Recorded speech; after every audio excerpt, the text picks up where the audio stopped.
Hello friends, வணக்கம் and welcome to my favourite recipes Tamil. இன்னைக்கு egg masala noodles எப்படி செய்யறதுன்னு பார்க்கலாம்.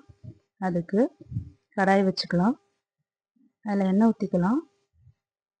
எண்ணெய் ஊற்றிட்டு வெங்காயம் சேர்த்துக்கலாம். வெங்காயம் நல்லா வதங்கட்டும். நான் இன்னைக்கு 200 கிராம் நூடுல்ஸ் எடுத்திருக்கேன். அதுக்கு ஒரு மீடியம் சைஸ் வெங்காயம், ஒரு மீடியம் சைஸ் தக்காளி எடுத்துக்கலாம். வெங்காயம் நல்லா வதங்கின அப்புறமா நம்ம தக்காளி சேர்த்துக்கலாம்.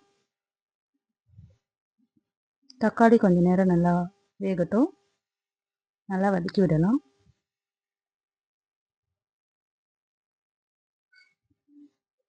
தக்காளி வெங்காயம் நல்லா வெந்தப்புறமா நம்ம காய்கறிகள் சேர்த்துக்கலாம். நான் இன்னைக்கு கேரட்டும் பீன்ஸும் பொடியாக நறுக்கி வச்சுருக்கேன், அது சேர்த்துக்கலாம்.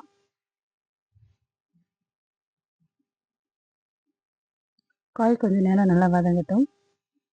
இஞ்சி பூண்டு பேஸ்ட் போட்டுக்கலாம். இஞ்சி பூண்டு பேஸ்ட் போட்டு நல்லா இது வதங்கட்டும்.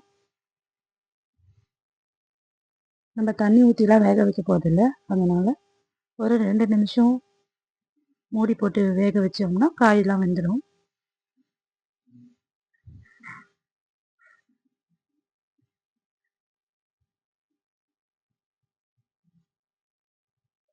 மசாலா சேர்த்துக்கலாம்.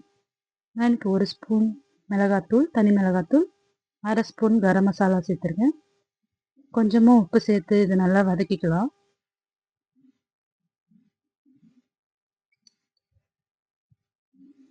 இது நல்லா வதங்கின அப்புறமா முட்டையை உடச்சி ஊற்றிக்கலாம்.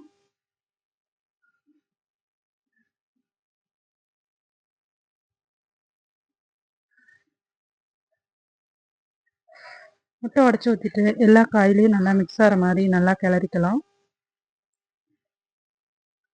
எனக்கு நூடுல்ஸை சுட தண்ணியில் ஒரு 5 நிமிஷம் வேக வச்சு எடுத்திருக்கேன். லைட்டாக உப்பு போட்டு கொஞ்சமாக எண்ணெய் ஊற்றி வேக வச்சு எடுத்திருக்கேன். அதையும் இதில் சேர்த்து நல்லா கிளறிக்கலாம்.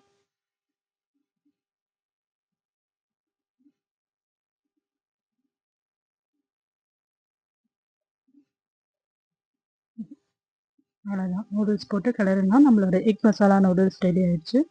நீங்களும் இதை ட்ரை பண்ணி பார்த்துட்டு எப்படி இருந்ததுன்னு கமெண்ட் பண்ணுங்கள். நம்ம சேனலை சப்ஸ்கிரைப் பண்ணிக்கோங்க, லைக் பண்ணுங்கள், ஷேர் பண்ணுங்கள். தேங்க்யூ ஃபார் வாட்சிங்.